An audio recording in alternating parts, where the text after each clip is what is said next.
ஒரே ஒரு வாழ்க்கை வரலாறாக வாழ்ந்துரு அப்படின்னு ஒருத்தன் ஈஸியாக சொல்லிட்டு போயிட்டான். ஆனால் அந்த வாழ்க்கை இருக்கே அப்பா, ஏதாவது ஒரு பிரச்சனை, ஏதாவது ஒரு கர்வ் பால் தூக்கி வீசுது நம்மளை பார்த்து. அந்த மாதிரி நிறைய சந்திக்க வேண்டியது இருக்குல்ல.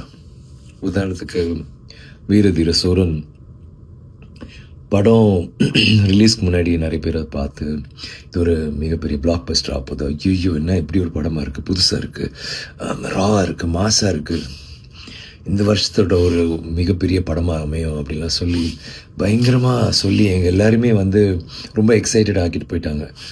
ஆனால் பார்த்தா எல்லாருக்கும் தெரிஞ்ச விஷயம், லீகல் ப்ராப்ளம்ஸ், ஹைகோர்ட் ஒரு 4 வாரம் ரிலீஸ் பண்ணக்கூடாது, இதை சால்வ் பண்ணலன்னான்ற ஒரு கட்டாயம், அந்த மாதிரிலாம் ஆயிடுச்சு. எனக்கு என்னென்னா இந்த படம் எப்படியாவது நம்ம ஃபேன்ஸு போய் சேரணும். ஏன்னா இந்த படத்துக்குள்ளே அவ்வளோ ஒரு முயற்சி நாங்கள் எல்லாருமே போட்டோம். அருண், நான், ப்ரொடியூசர் எல்லாருமே இந்த படத்தில் நடித்தவங்க. ஒரு ரொம்ப நாள் பேர் எனக்கு என் ஃபேன்ஸுக்காக ஒன்று பண்ணணும், ராவாக ரஸ்டிக்காக ஆனால் மாசாக இருக்கணும், ரொம்ப ரியலாக இருக்கணும், ஒரு புதுசாக ஒன்று ட்ரை பண்ணலாமேன்னு ட்ரை பண்ணிட்டு தான் இது பண்ணோம். ஸோ அது வராத பட்சத்தில் ரொம்ப கஷ்டமாக இருந்துச்சு. அப்புறம் நான் யோசித்தேன், இது ஏதாவது ஒன்று பண்ணணும், நம்ம சினிமாவுக்காக நம்ம எது வேணாலும் பண்ண தயார், எல்லாருக்கும் தெரியும், இதெல்லாம் ஒரு மேட்ரான்னு சொல்லிட்டு என்னால் என்ன பண்ண முடிஞ்சதோ பண்ணி படம் வெளியில் வந்துச்சு. ஒரு படம் அந்த முதல் ஷோ கேன்சல் இல்லை 2வது ஷோ, முதல் ஷோ கேன்சல்னாலே அது அவ்வளோதான், அதுக்கப்புறம் எந்திரிக்காது.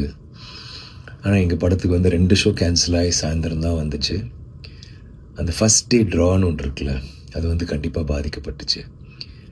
ஆனால் அந்த தியேட்டருக்கு பார்த்த ஒவ்வொருத்தரும் முன்னாடி என்ன சொன்னாங்களோ அதை விட அழகாக நிறையா, எஸ்பெஷலி ஃபேமிலிஸ் நீங்கள் பார்த்தீங்கன்னா அவ்வளோ வீடியோஸ் எல்லோரும் சூப்பராக இருக்குது, பயங்கரமாக இருக்குது, மாசாக இருக்குது, ரொம்ப என்ஜாய் பண்ணோம், சீட் நுனியில் உட்காந்து பார்த்தோம், அவ்வளோ நல்லா இருந்துச்சு படம் அப்படி இப்படிலாம் சொல்கிற போது கேட்குறதுக்கு அவ்வளோ சந்தோஷமாக இருந்துச்சு. அண்ட் இப்போது அது ஒரு பெரிய ஒரு வெற்றியை நோக்கி தான் போயிட்டுருக்குன்னு ரொம்ப உறுதியாக எங்களால் சொல்ல முடியுது.